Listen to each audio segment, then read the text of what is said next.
ہوتے ہیں دیکھنے کے لیے. عورتوں کو کہیں جمع کرو نا تو اللہ کے ذکر کے لیے نہیں آتی، ان کے لیے وہ ایک فیشن شو ہو جاتا ہے.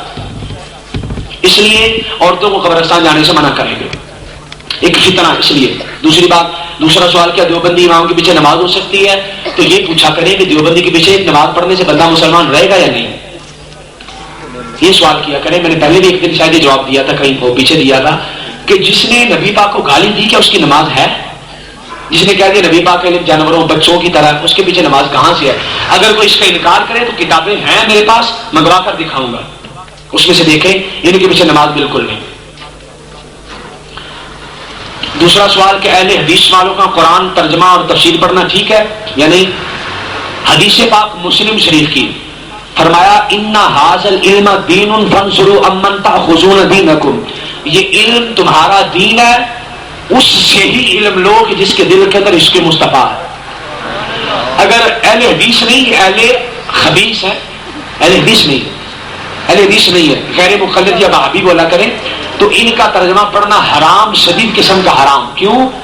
کہ ان کے حدیث ہے مسلم کی، فرمایا یہ تمہارا دین ہے، اس سے سیکھو کہ جس کو دیکھ لو، اچھے طریقے سے پرکھ لو. تو اس ایک حدیث میں نے سنا دی، بے شمار اس مسئلے پر حدیثیں ہیں، بے شمار قرآن کی آیتیں بھی ہیں، اور قرآن پاک کے اندر آیا کہ قرآن ہدایت کس کے لیے ہوگا؟ ھدی للمتقین، تقوی والوں کے لیے. مولا تقوی کیا ہے؟ سورہ حجرات میں فرمایا کہ ان الذین یغضون اصواتهم عند رسول اللہ اولئک الذین امتحن اللہ قلوبهم بالتقوی، جس کے دل کے اندر عشق مصطفیٰ ہے وہی تقوی ہے. کیا جو یہ کہے کہ نبی کا روزہ بت خانہ ہے وہ ادب کر رہا ہے نبی پاک کا؟ عبد الوہاب نجدی نے یہ لکھا ہے کہ نبی پاک کا روزہ بت خانہ، میرا بس چلے تو سب کو توڑ دو، ادب مصطفیٰ نہیں. تو اس لیے یہ ترجمہ تفسیر پڑھنا حرام ہے، حرام.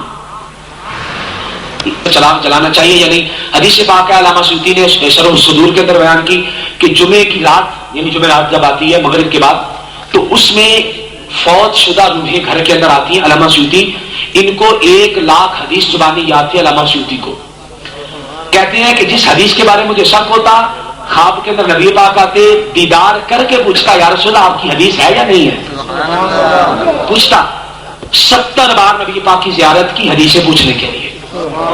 ان کی حدیث روحیں آتی ہیں جمعرات کو. لیکن گھر کے اندر چراغ صرف محض ایسے چراغ جلا دینا جس کا فائدہ کوئی نہیں، وہ منع ہے، فضول ہے، بالکل بیکار ہے.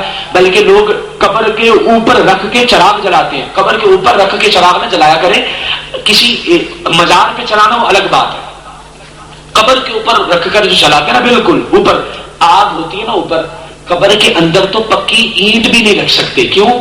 اس کو آگ لگی ہے، آگ سے پکی ہے، تو جو چیز آگ سے پکی ہے اس کو اندر نہیں رکھتے، اچھی فعال کے لیے، مطلب کہ اللہ سے اچھا گمان رکھتے ہیں. حدیث ہے بخاری کی کہ جیسا اللہ سے گمان رکھو گے اللہ ویسا ہی کرے گا. آگ بھی نہ رکھو، یہ نیت کرو کہ ہم نے آگ نہیں رکھی، اللہ بھی آگ نہ بھیجے. بات سمجھ رہے میری آپ؟ ہاں، چراغ اب کسی نے اگر اگربتی لگانی ہے، وہ قبر سے کونے سائڈ، جیسے یہ قبر ہے تو بالکل قبر کے اوپر نہ لگائے، یہاں لگائے، خوشبو کے سائڈ کے لیے، سائڈ پر خوشبو کے لیے لگائے تاکہ قبر کے اوپر آگ نہ جلے.